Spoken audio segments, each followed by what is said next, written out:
Hello everyone, I am Crawlers and the long-awaited big huge spring patch for Battlefield 4 has finally come to vanilla game. Now, the patch is truly gigantic and, changed a truckload of things. In fact, according to Simthic, there's over 2,500 individual weapon tweaks, so I'm obviously not gonna list them all here, as this video would take way past what Battlefield 6 release date would be. So what I would like to do though is to go through some of the less obvious changes and some that were quite frankly needless nerfs and talk about them, maybe get your opinion on this stuff and just see how it goes. The shotguns finally saw some love, as you maybe heard from my previous video on these patch notes, as they've been around in for quite a bit in CTE already before they came to the vanilla Battlefield 4, obviously. Pellet count was increased in buckshot and flechette shells, and the damage per pellet was decreased to keep them overall, balance in the grand scheme of things about the same. Now, as for the bullets to kill, or the pellets to kill, I should say, the buckshot now needs 9 minimum and 18 maximum to be landed on a body shot target to kill someone, provided he isn't wearing body armor, and the flechettes now need 12 to 23 pellets to hit in order to kill. Again, provided no body armor on the target. But good thing is that the hipfire cone was buffed for more accurate and consistent performance for all the shotguns. But the biggest change is that now all the semi-auto shotguns actually have the same pellet cone as the pump action shotguns. Before, you see, the semi-auto shotguns had almost double the hipfire spread for some reason, except the Dow 12, which is even weirder. Now the 338 Recon sniper rifle got a few nice buffs, most importantly to the small buff to the rate of fire, which is now 42, and its first shot multiplier, which is now 1. But don't rush into celebration just yet, as its recoil was increased quite a bit, actually, making the overall recoil actually worse, even with the smaller first shot multiplier, worse than it was before because of the increased per shot recoil. But this gun should be, you should use it just for the sake of the sound that it puts down. I mean, it's just a awesome looking, badass all round sniper rifle. The DMRs seem to be zeroed at to 100 meters now, as are the defaults for sniper scopes, which, if you think about it, should really make sense since there's no noticeable bullet drop in the first 100 meters. The head glitch fix is finally in, and this is a pretty big thing for any FPS game as massive as Battlefield 4. If you didn't know already, or if you've spent the last year out in space orbiting the Earth, the head glitch situation in most FPS games results from the inherent mechanic that the actual in-game bullets, what the game physics consider to be bullets, actually spawn at your eye level and not where your gun is. And despite what you see on the screen, most FPS games just show the animation of firing, which has really nothing to do with reality, not where the bullets come out. That's just an animation, that's just a picture.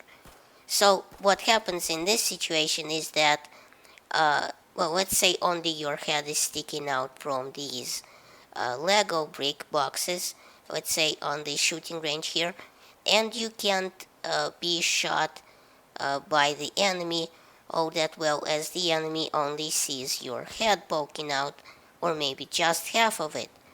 But before the fix was in, you could shoot anyone else just fine, as the bullets just passed over the top of this Lego brick, and despite the fact that your gun was way below it.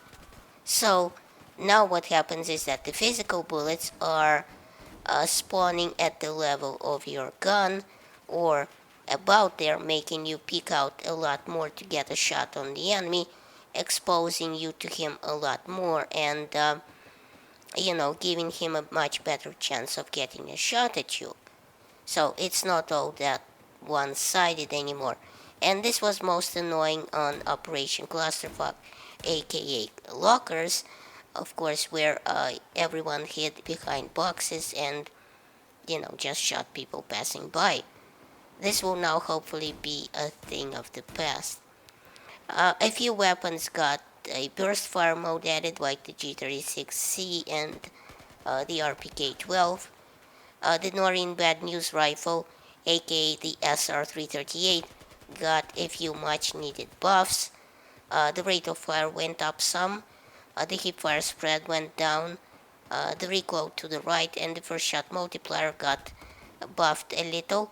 All much needed fixes to this pretty unlucky rifle. So, you know, not all bad news, as it were. Yes, that was a bad pun. I'm sorry about that. The two headshot kill is back for most weapons, I should say, as the headshot damage multiplier was buffed from 2.0 to 2.13 for most weapons. And speaking of headshots, DICE modified the headshot sound and also the suppressed weapon sound, so it would be a little more interesting. I mean, DICE always had awesome sound design, and so this isn't really any more news, now in the time of Battlefield 4. They're also working in CTE on an interesting mechanic where the sounds of your shots get somewhat muffled, I should say, even if only by a little bit, by objects in front of you. That is, if something is between you and the shooter, the sound kind of reverberates and gets a little bit muffled by that something. It's really quite interesting. Unfortunately, it's not all rainbows and butterflies in this massive patch. One of the things we hoped would not make it into the spring patch is this raw nerf. Now, I suppose it was naive of us thinking that it would be taken out in last minute, from the patch, because it simply doesn't work that way. I mean, DICE presents these patches to Microsoft and Sony for certification quite a while before they are publicly released. So, they can't really take things away from the patch once they've been approved, as, that will require the patch to be certified once more. Such is the bureaucracy field for in which we live. But more to the point, the turning speed was severely nerfed for the Shroud. No longer are trick shots on helpless helicopters possible, and sometimes even tank hits will be hard to pull off. I mean, I really can't imagine why they did this. I mean, if you're dumb enough to get killed by a Shroud in a helicopter, then I think it's your own damn fault for not being aware of the battlefield and, just being a bad pilot. And it also speaks to the skills of the shooter. I think dumbing down the mechanics of any FPS game just makes it more approachable to noobs and, takes away from the skill set needed to learn to play well, the practice that you need with it to become good. Not everyone, I think, can play at that skill set, and I think DICE is just giving out damned participation awards just for showing up. shame on you guys for doing that, for taking the skill out of these weapons and making them much easier to use. And as if that wasn't bad enough, the time to live of the Shroa also got nerfed from 10 to something like 6 seconds if memory serves. So, that means that the Shroa will now run out of fuel and self-destruct much faster than before. So, forget elaborate helicopter kills, even bomber kills will bombers will be out of reach of the straw, and kills will be impossible with it. And the single piece of good news here is that the FOV got increased, so yay, I guess, for that. And for those who love the shit out of the F2000, there's good news. The first shot multiplier is buffed from 3 to 2.4, so it's a more reasonable choice for tap firing now. Interestingly enough, also the 25mm stealth jet cannon is now doing more damage to infantry, namely 15 direct fire and 5 splash damage. But DICE made it harder to spot infantry from a jet, so ground forces better do it for you. Or use this little tip. The guided missile camera works well for spotting, much like a MAV, but doubtful any serious pilots you know, will be sporting that as their secondary. DICE also added the reworked suppression model, which has been talked quite a bit about on YouTube. Uh, Basically, suppression increases with distance, just as damage decreases. Well, at longer distances than that, actually. Mostly because they can recycle the code from the damage drop-off to the suppression model, which is essentially reversed in a sense, and reuse that. The UCAV and the mortar got nerfed, and as many people would very much be against the UCAV, and some even saying that it shouldn't be in the game in the first place. But I guess since it's in the game, there will be no chance of it being taken out. So it got nerfed, and as talked a few times in CTE before, most people will see this as a welcome thing, where have to live for at least 60 seconds as support to use the UCAV, so you can't launch it instantly after you spawn. Mostly this was done to get rid of those 17-man kills on Rogue Transmission TDM, where a perfectly launched UCAV at the enemy spawn point will take out just about everyone in one hit instantly, as soon as they spawned. Interestingly enough, some grips also got nerfed. The angled folding grips saw mainly a hipfire spread nerf, and even a little first shot multiplier modifier nerf. So it affects the first shot multiplier a little less now. Uh, the ergo vertical grips saw some hipfire spread nerfs, but the potato stubby grips saw a tiny bit of buffs to their ADS and hipfire spread increase modifiers. And now the mare's leg got nerfed for some inexplicable reason from the original happy days of CTE. I think I saw that the people used mare's leg exclusively as a sidearm, and that it was pretty much outpacing all the other sidearms, essentially, having that 44 Magnum stats with the scope. So I think they took it down a notch just to make it more of a novelty item, and that you'd only use for its looks and not its punch.